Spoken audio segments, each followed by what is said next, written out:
Forbes magazine states that the national average cost of attending a four-year public college is over $28,000 per year. It seems almost to me that people think that the only way to get through college these days is to get themselves into substantial amounts of debt. I'm here to tell you that that isn't the case. Through my experience as a college student, I have been able to identify specific resources and apply principles into my life to help me in the process of attending college to remain debt-free. Today I wish to identify two specific principles that have helped me stay free from student debt. The two principles I will be speaking on today are understanding and utilizing resources to supplement or earn an income, and creating and sticking to a budget. Let's start by educating ourselves on the few different resources we have available to us.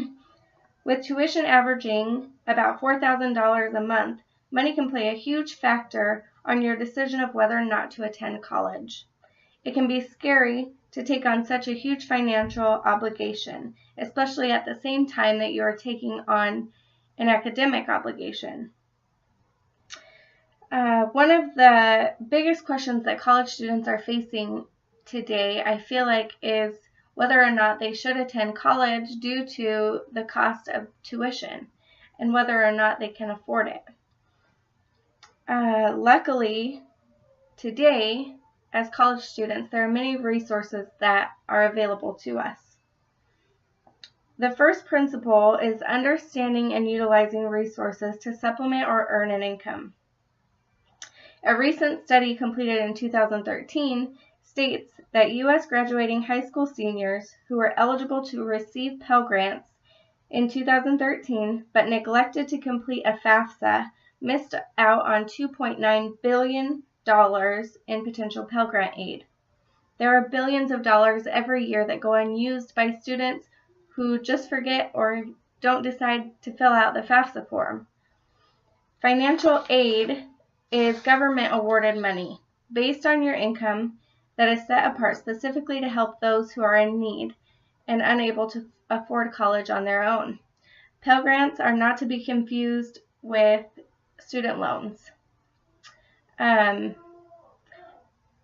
is a CBS News post on an article regarding why college loans are the worst debt to have. Here's a quote from the article. The 44 million Americans who have college loans are also carrying the kind of burden that gets worse over time. It prevents them from buying homes and settling down.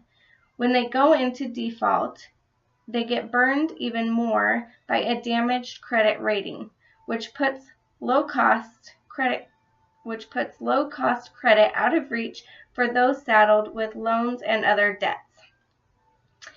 Unlike student loans, which I urge you to stay away from, the federal Pell Grants are free money from the state that you never have to pay back. They don't gain interest. This is just specifically to help students to be able to afford to go to college. Pell Grants are one of the smartest and most important resources that we can use when looking to supplement income. They're also generally the biggest source of income that we're going to be able to receive. Applying for the FAFSA is simple. It's not a big deal. You go in, you enter, all of your tax information so they can base your income off of what you're going to be receiving as aid to be able to afford to go to school. And the FAFSA is such a huge proponent in remaining debt-free while attending college. Another important resource to take into consideration would be scholarships. With tuition costs increasing every year, college students should take advantage of all the free money that they can get. There are all different kinds of scholarships. You'd be surprised at the scholarships that they have. I'm not kidding you. They have scholarships for how tall, how short you are, if you can do a duck call, if you're a vegetarian, all sorts of things like this. So if you're worried about not qualifying for a scholarship, don't worry about that, because there's scholarships out there for everybody. You just have to find the right one. Also, scholarships can range from $50 to full ride scholarships, paying your full tuition. So definitely take advantage of scholarships. The next principle, you're going to love this one. The next principle I'm going to tell you about, I'm really sorry to tell you this, but in order to be a debt-free college student, you're going to need to have a job. I understand that having a job is the last thing that you want to think about when taking 12 classes, when taking full-time school, when being a full-time student. Unfortunately, it's a sacrifice we have to make. In order to be debt-free, we have to have a job.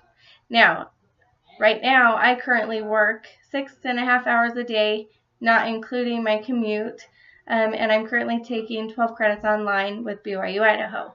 So I'm not going to say my life isn't crazy, but it's definitely worth it, because when I'm done, I'm not going to have to be spending my entire paycheck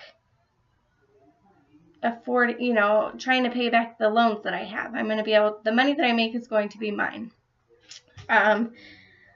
So if that schedule doesn't work for you, then that's your own circumstance. You have to understand what you're able to do. You have to create a schedule that fits with what you can handle.